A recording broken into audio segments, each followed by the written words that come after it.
तो आपने देखा कि ये 36 जैसा है वैसा ही यहाँ पे उतर गया, ठीक है। फिर आपने देखा कि 2 डिजिट पे बार है तो 2 9 आया, ठीक है।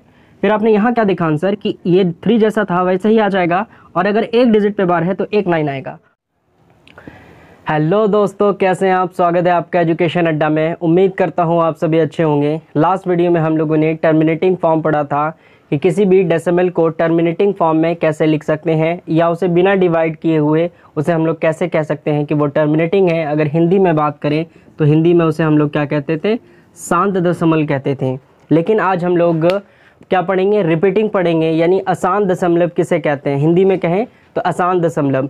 तो आइए अपने स्टडी को कंटिन्यू करते हैं, क्योंकि आपको पता है टर्मिनेटिंग के बाद जो है आपका क्लास बहुत लेट हो गया है। हाँ, कुछ इंसिडेंट होने के कारण आपका क्लास नहीं आ पा रहा था। तो आज हम लोग स्टार्ट करेंगे टर्मिनेटिंग डेसिमल किसे कहते हैं, या हिंदी में कहें तो अशांत दशमल किसे कहते हैं।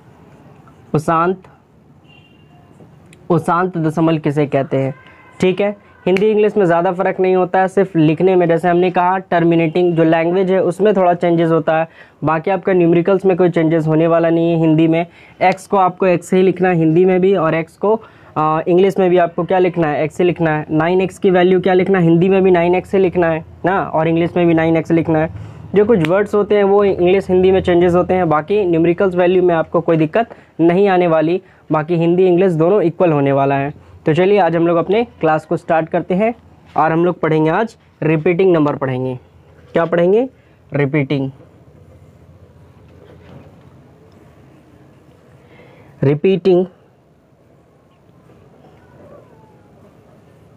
ठीक है, रिपीटिंग डेसिमल पढ़ेंगे, ठीक। अब देखेंगे हम लोग कि रिपीटिंग डेसिमल होता क्या है। टर्मिनेटिंग तो हम लोगों ने देखा, आज हम लोग देखेंगे कि रिपीटिंग डेसिमल किसे कहते हैं, या रिपीटिंग डेसिमल क्या होता है। आप लोगों ने कभी देखा होगा कि किसी वैल्यू को डिवाइड कर रहे हैं, जैसे हम किसी वैल्यू को डिवाइड कर रहे हैं, तो डिवाइड करने के बाद हम डिवाइड करते ही जा रहे हैं और उसका आंसर नहीं आ रहा। एक लेंदी प्रोसेस जाने के बाद तक ही इनफाइनाइट वैल्यू तक हम उसे डिवाइड करते हैं, फिर भी उसका एग्जैक्ट वैल्यू हम लोग नहीं ला पाते, है ना। तो वैसे ही डिवीज़न को, वैसे ही डेसिमल फॉर्म को हम लोग क्या कहते हैं? रिपीटिंग डेसिमल कहते हैं। क्या कहेंगे? रिपीटिंग डेसिमल कहेंगे। अच्छा, ये होता कैसे है? चलिए उस पर एक एग्जांपल लेके हम लोग बनाते हैं। जैसे एक आपका क्वेश्चन है, बुक का ही क्वेश्चन है कि 2/3, हाँ 2/3 हमने आपका एक क्वेश्चन ले लिया कि आपको इसे डिवाइड करना है। तो आप क्या कहेंगे कि 2 को यहाँ लिखना है, और 2 को यहाँ लिखना है, 3 को यहाँ लिखना है। यानी 3 से 2 को डिवाइड करने के लिए आपको क्या करना होगा कि इस वैल्यू को आपको बड़ा करना होगा। तो आप क्या करेंगे? यहाँ पे एक डेसिमल दे देंगे। चलिए, जैसे ही डेसिमल देंगे तो यहाँ एक 0 बढ़ाएंगे, तो 3 के टेबल में 9 तो ना आएगा नहीं, तो 3 के टेबल में 18 आता है ना। 20 तो आएगा नहीं, क्या आएगा? 3 के टेबल में 20 नहीं आएगा, 18 आएगा। 3 6 18, यानी 6 तिया 18 आता है। तो हमने क्या लिखा? 18 यहाँ पे लिख दिया। तो जैसे ही माइनस करेंगे तो यहाँ पे क्या आ जाएगा? 2 आ जाएगा, ठीक है। फिर हमने क्या देखा कि अब ये वैल्यू छोटी हो गई और ये वैल्यू बड़ी हो गई, क्योंकि हमने डेसिमल दिया है, एक 0 बढ़ा देंगे। फिर हम देखेंगे तो फिर क्या आएगा? फिर 6 आएगा, 6 तिया 18। फिर अगर हम करेंगे तो फिर माइनस करके 2 ही आएगा। फिर हम एक 0 बढ़ा देते हैं। फिर आप देखेंगे कि इस तरीके से जैसे ही आप डिवाइड करते चले जा रहे हैं तो आपका इस तरीके से 0.666666 आता ही चला जाएगा, है ना। ये वैल्यू आपको कहीं पर भी रिमाइंडर इसका जो है 0 आपको देखने को नहीं मिलेगा। ये जो है आपका रिपीट होता रहेगा।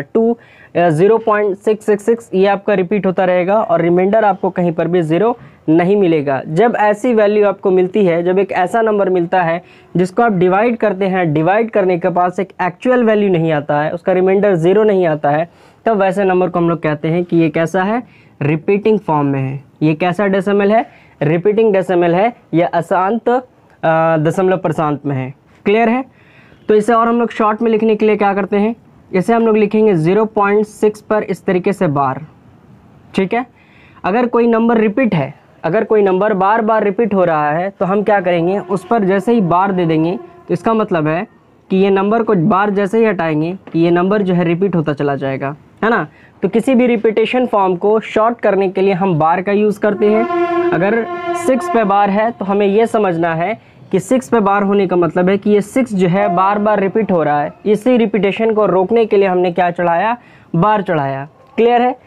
चलिए यहाँ तक आप, उम्मीद है मेरी बात आप समझ रहे होंगे कि टर्मिनेटिंग टर्मिनेटिंग डेसिमल किसे कहेंगे। क्लियर है? अगर हमने कोई नंबर लिया 2/3, इसको हमने डिवाइड करना स्टार्ट किया, तो डिवाइड करने के बाद हम क्या देखते हैं दोस्तों कि डिवाइड में जो है इसका रिमाइंडर कहीं पर भी 0 नहीं आ रहा है, और आप देखते चले जाएंगे कि 0.666 से जो है ये इन्फिनाइट वैल्यू तक चलती चली जाएगी, है ना। इसका रिमाइंडर जो है आपका 0 नहीं आने वाला। तो वैसी वैल्यू जिसका रिमाइंडर 0 ना आए, हाँ, जिसका डेसिमल के बाद एक एग्जैक्ट वैल्यू ना हो, उसी को हम लोग क्या कहेंगे, रिपीटिंग डेसिमल कहेंगे। क्लियर है? चलिए एक और एग्जांपल के साथ हम लोग इसे समझते हैं।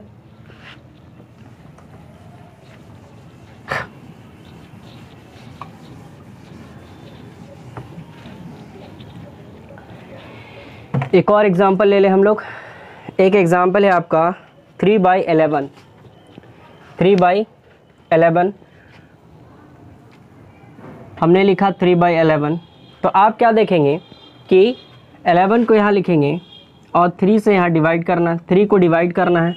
तो आप अमूमन जानते हैं, आप बहुत अच्छे तरीके से ये बात जानते हैं कि इस वैल्यू को कभी भी बड़ी होने नहीं देना है, हमेशा ये वैल्यू बड़ी होगी तभी इससे डिवाइड हो सकता है। तब आप इसे बड़ा करने के लिए क्या करेंगे कि एक डेसिमल देंगे, है ना। ये 0 का कोई मतलब नहीं है, 0 सिर्फ डेसिमल को खूबसूरत दिखने के लिए या डेसिमल को दिखने के लिए इस 0 को हम लोग यहाँ आगे में लिखते हैं। कोई ये ना समझे कि ये यहाँ 0 दिया है तो इसलिए यहाँ हमने 0 दिया है। ये यहाँ जो 0 पड़ता है ये डेसिमल के कारण पड़ता है। डेसिमल को दिखाने के लिए या डेसिमल को खूबसूरत दिखाने के लिए हम लोग यहाँ पर एक डेसिमल के आगे हम लोग 0 लगाते हैं, बस यही 0 का एक महत्व है। तो हम क्या करेंगे, जैसे ही डेसिमल दिया तो एक 0 यहाँ लिखेंगे। तो 11 के टेबल में आपका क्या होगा, 30 आएगा? नहीं, 11 के टेबल में 30 नहीं आएगा, 33 आता है। तो हम उसे एक छोटा नंबर लेंगे 32, यानी 22 लेंगे 11 के टेबल में, यानी 11 दूना 22 लेंगे। फिर आप जैसे इसे माइनस करते हैं तो कितना आ जाएगा, तो 30 में से 2 माइनस हुआ, कितना बचेगा, यहाँ बच जाएगा 8। ठीक है, फिर आप क्या करेंगे, ये वैल्यू छोटी है और ये वैल्यू क्या है आपका, ये वैल्यू छोटी है और ये वैल्यू बड़ी है। तब आप क्या करेंगे कि यहाँ जब जैसे ही आपने एक डेसिमल दिया है तो अपने मन से एक 0 यहाँ बढ़ा सकते हैं आप। फिर देखेंगे कि 11 के टेबल में 18 नहीं आता, यानी 11 के पहाड़े में 80 नहीं आएगा। तब आप क्या करेंगे कि 11 का पहाड़ा इतना बार पढ़ें कि 80 नहीं तो 80 से कुछ नियरेस्ट नंबर, यानी 80 के एकदम नज़दीक वाला नंबर आ जाए। तब 11 के पहाड़े में 7 बार में 77 आ जाता है, 77 आ जाएगा। तब आप इसे माइनस करें। तो जैसे ही आप इसे माइनस करेंगे तो क्या देखेंगे, तो जैसे ही आप इसे माइनस करते हैं तो क्या देख रहे हैं कि यहाँ क्या आ रहा है, 3 आ रहा है ना। यहाँ आपने क्या देखा, 3 आ रहा है। फिर यहाँ 3 से हमने स्टार्ट किया था, फिर यहाँ 3 आ गया। फिर आप क्या करोगे, यहाँ 0 दोगे, हाँ, फिर 2 22, फिर यहाँ कितना बचेगा 8, यानी यहाँ जो रिपीट होता चला जाएगा 27 आपका रिपीट होता चला जाएगा और रिमाइंडर आपका एक भी नहीं बचेगा, यानी रिमाइंडर बचता चला जाएगा, रिमाइंडर 0 नहीं आने वाला, है ना। तो आप जैसे ही इसको डिवाइड करते चले जाएंगे तो आपका ये वही वैल्यू बार बार रिपीट होता चला जाएगा। तो ऐसी वैल्यू को हम लोग क्या कहेंगे, रिपीटिंग डेसिमल कहेंगे। क्या कहेंगे दोस्तों, रिपीटिंग डेसिमल कहेंगे। क्लियर है? ठीक है। अब जो यहाँ पर आपका नंबर जो रिपीट हो रहा है वो कौन सा नंबर रिपीट हो रहा है, 27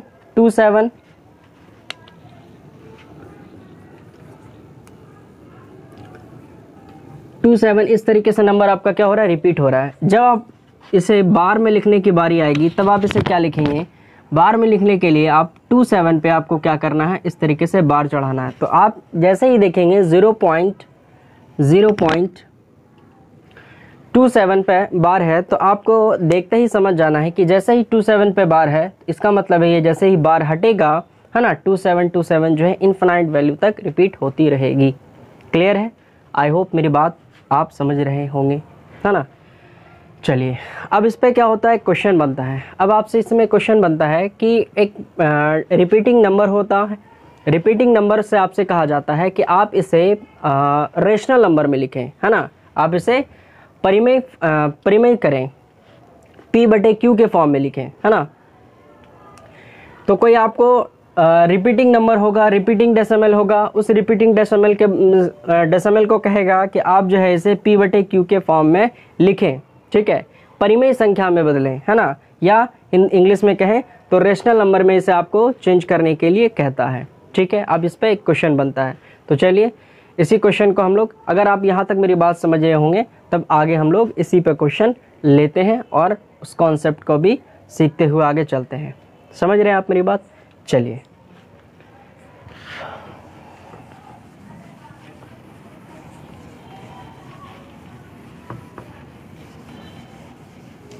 और ये जो है आपका एक्सरसाइज 1.3 का ही से रिलेटेड सारा क्वेश्चन है। जैसे एक आपका बुक का क्वेश्चन है कि express each of the following decimal as fraction in the simplest form, है ना। एक आपका क्वेश्चन है 0.3, एक आपका ये आपका एनसीईआरटी का ही क्वेश्चन है 0.3 पे बार, है ना। ये नंबर है, आपको इसको क्या करना है, रेशनल फॉर्म में लिखना है या परिमेय संख्या में, हिंदी में कहें तो परिमेय संख्या में लिखना है। तो आप कहेंगे बड़ा आसान बात है ना।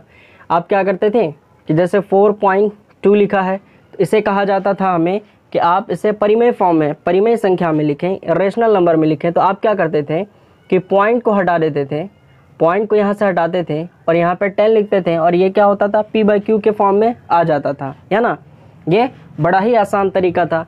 जैसे आपको कह दिया जाए कि 0.3 है और इस पर बार ना हो, तब आप इसे बड़े आसान तरीके से लिख सकते हैं। क्या करेंगे आप कि डेसिमल के बाद कितना डिजिट है, डेसिमल के बाद 1 डिजिट है तो आप इसे 3 लिखेंगे और डेसिमल के बाद 1 डिजिट है तो 1 यानी 10 आपको लिखना है ना। तो आप इस तरीके से आप p/q के फॉर्म में लिख सकते थे, यानी परिमेय संख्या में इसे बदल सकते थे, या इंग्लिश में कहें तो इसे रेशनल नंबर में बदल सकते थे आप। लेकिन अब यहाँ पे बात आती है कि 0.3 पे बार है ना, क्योंकि बार होने के कारण अब ये 3 जो है रिपीट होगा। बार होने के कारण क्या होगा, 3 रिपीट होता चला जाएगा। तो रिपीट होने के कारण क्या मुश्किलात हो सकती हैं, क्या परेशानी है, उसको भी तो इस तरीके से बना सकते हैं। तो चलिए उसी चीज़ को देखते हुए हम लोग, अगर हम लोग बार हटाते हैं तो इसका मतलब है ये 3 रिपीट होता चला जाएगा, इस तरीके से रिपीट होगा और इन्फिनाइट तक जाएगा, है ना। अगर ये रिपीट होगा तो ये कहाँ तक जाएगा, इन्फिनाइट वैल्यू तक जाएगा। चलिए अगर आप इतनी सी बात हमारी समझ रहे हैं तो आप इसे क्या लिखेंगे कि जैसे ही इसका डेसिमल हटाएंगे तो आप इसे 3 3 3 इस तरीके से रिपीट करेंगे और डिवाइडेड बाय 0 भी तो आप इन्फिनाइट तक देंगे, 0 भी आप क्या देंगे, एक इन्फिनाइट वैल्यू तक देंगे। तो क्या ये एक्चुअल वैल्यू p/q का एक एक्चुअल वैल्यू दे रहा है, p/q का ये एक्चुअल वैल्यू नहीं दे रहा है। इसीलिए हमें क्या करना पड़ता है, इसे लॉन्ग मेथड से हम लोग इसे निकालते हैं, ठीक है। तो पहले हम लोग इसे लॉन्ग मेथड सीखेंगे, उसके बाद आपको एक छोटा सा ट्रिक बताएंगे कि आप एक बार देखेंगे और बता देंगे कि इसका आंसर क्या होगा। तो पहले लॉन्ग ट्रिक, उसके बाद शॉर्ट ट्रिक। चलिए ऐसे केस में हम लोग क्या करते हैं, सबसे पहले हम लोग मान लेंगे लेट x इक्वल टू 0.3 पे बार, ठीक है। हम लोग क्या कहेंगे, लेट x इक्वल टू 0.3 पर बार, कि ये 0.3 पे बार जो है वो क्या है, आपका x के बराबर है, ठीक है। अब यहाँ पे आपको गौर करना है कि डेसिमल यानी बार पे कितने डिजिट पे बार है, कितने डिजिट पे बार है। तो आपने देखा कि 1 डिजिट पे बार है, तो जैसे ही 1 डिजिट पे बार होगा तो आपको दोनों तरफ 10 से मल्टीप्लाई करना है। समझ रहे हैं आप मेरी बात, कि अगर बार 1 डिजिट पे होगा तो दोनों तरफ 10 से मल्टीप्लाई करना है, अगर बार 2 डिजिट पे होगा तो दोनों तरफ 100 से मल्टीप्लाई करना है, अगर दोनों तरफ 3 डिजिट होगा, हाँ बार पर अगर 3 डिजिट होगा, सॉरी अगर 3 डिजिट पे बार होगा तो आप क्या करेंगे, दोनों तरफ 1000 से मल्टीप्लाई करेंगे। क्लियर है, समझ रहे हैं आप मेरी बात। चलिए तो आप लिखेंगे मल्टीप्लाई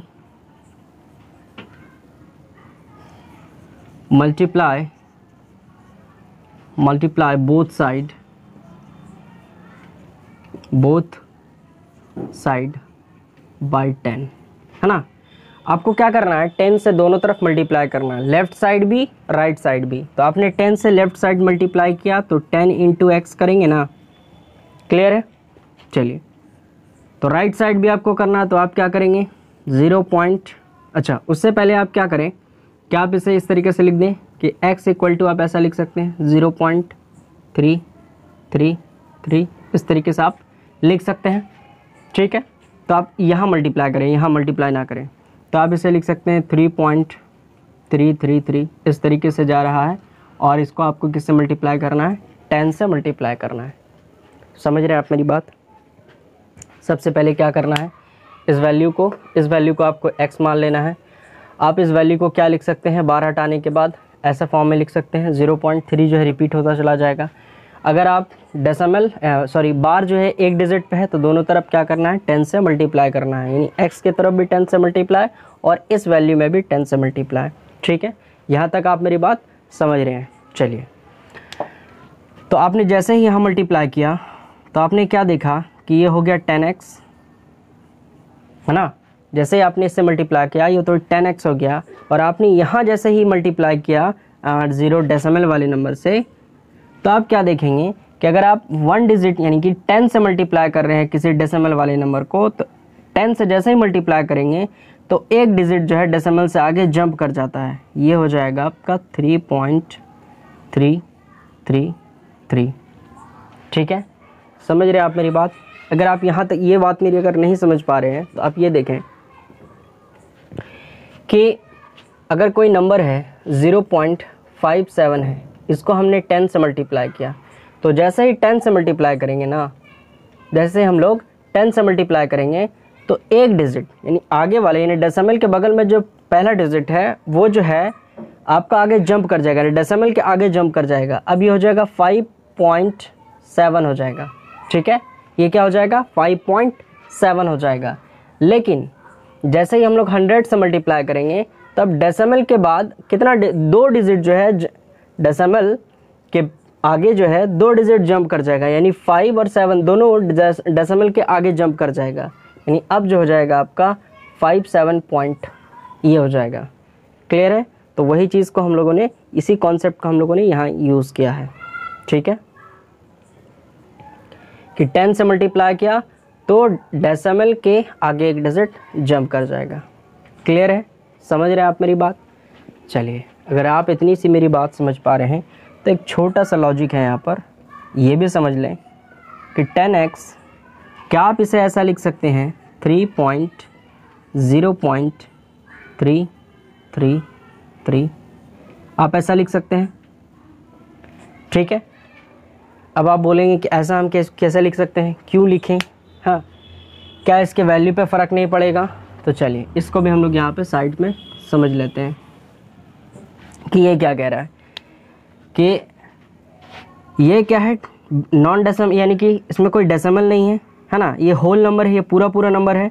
तो अब जो ये नंबर इस पूरे नंबर से ऐड होगा तो किससे ऐड होगा, ये होल नंबर, तो डेसिमल के पहले जो नंबर होगा वही तो होल नंबर होगा, क्योंकि अब डेसिमल के बाद जो नंबर है वो होल नंबर नहीं है ना, और डेसिमल से पहले जो नंबर है वो होल नंबर है। तो आप जो नंबर ऐड करेंगे 3 को 0 से ऐड करेंगे, तो 3 को 0 से ऐड करेंगे तो क्या आएगा, 3 ही आएगा। फिर पॉइंट है, पॉइंट देंगे, फिर 3 3 3, इस तरीके से आपका चलता चला जाएगा, है ना। समझ रहे हैं आप मेरी बात, कि ये जो नंबर है ये होल नंबर है, और डेसिमल के बाद जो नंबर होता है वो होल नंबर नहीं होता है, और डेसिमल से पहले जो नंबर है वो होल नंबर है। तो होल नंबर के साथ ऐड होगा, तो 0 3 के साथ ऐड होगा तो 3 ही आएगा, बाकी ये डेसिमल वाला नंबर ऐसा ही रह जाएगा। तो क्या इसमें और इसमें कोई फ़र्क है, नहीं है, है ना।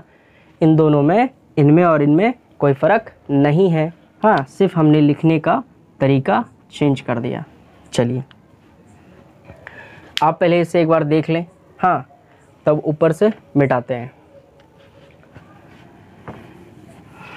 चलिए,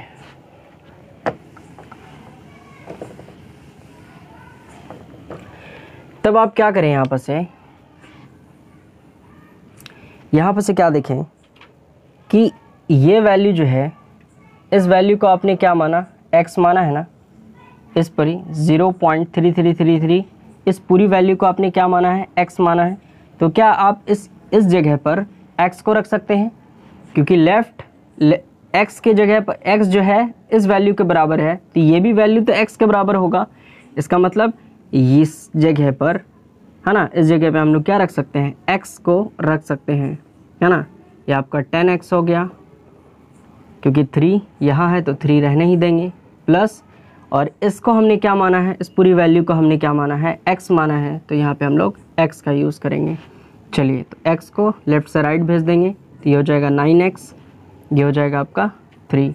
तो जैसे ही हम आपको x की वैल्यू फाइंड करना चाहें तो 3 इधर ही रह जाएगा, ये 9, 3 1 जा 3, ये हो जाएगा 1/3 आंसर। क्लियर है? तो ये आपका p/q के फॉर्म में आ गया, है ना। ये आपने क्या देखा, ये p/q के फॉर्म में हमने लिख दिया। क्लियर है? यहाँ पे आप समझ गए कि ये x जो है प्लस में है, लेफ्ट से राइट आएगा, तो 10x में से एक x घट जाएगा, 9x बचेगा, तो ये 3 वैसे ही रह जाएगा। x की वैल्यू फाइंड करनी है, तो 9 जो है गुना में था, यहाँ आके क्या हो जाएगा, भाग में हो जाएगा। 3 के टेबल में ये 1 टाइम है, 3 के टेबल में ये 3 टाइम है, तो 1/3 आपका क्या आ गया, आंसर आ गया। यानी कि हमने जो है 0.3 पे बार था, उसको हमने क्या बोलते हैं, परिमेय संख्या में जो चेंज किया हम लोगों ने, वो कौन वैल्यू आ गई, ये आ गई 1/3। ठीक है, क्लियर है? यहाँ तक आप मेरी बात समझ पा रहे होंगे। चलिए, आप एक बार इसे देख लें।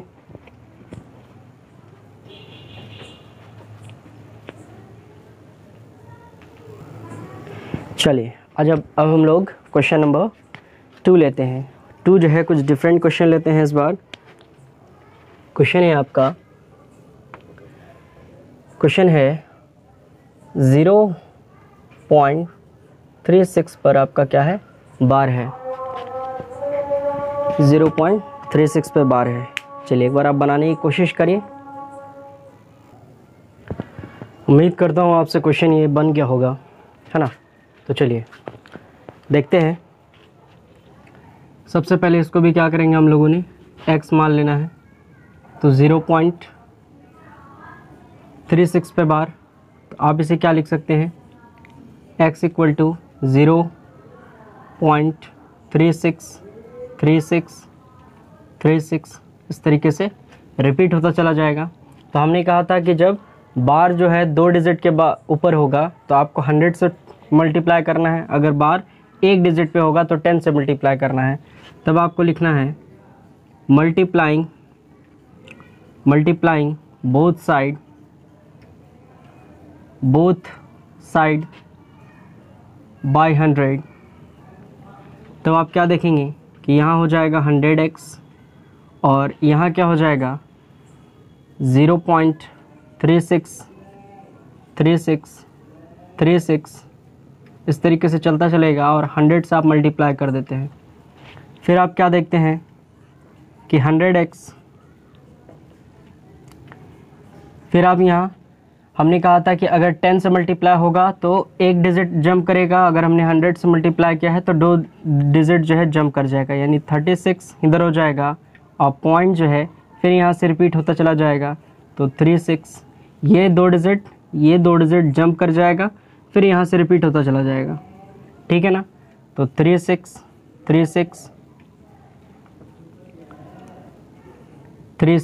इस तरीके से रिपीट होता चला जाएगा। तो आप इसे क्या लिख सकते हैं यहाँ पर 100x पर आप इसे क्या लिख सकते हैं, इसे आप लोग अरेंज करके लिखना चाहें तो 0.3636 है ना, 0.3636 इस तरीके से लिखेंगे। 36 ये रिपीट होता चला जाएगा। क्लियर है? यहाँ तक आप, उम्मीद है कि आप मेरी बात समझ रहे होंगे। आप एक बार इसे पहले उतार लें, तब आगे वो मिटा करके हम लोग इसे बनाते हैं। तो आगे हम लोग क्या देखेंगे कि इसे हम लोग यहाँ से यहाँ तक मिटा देते हैं।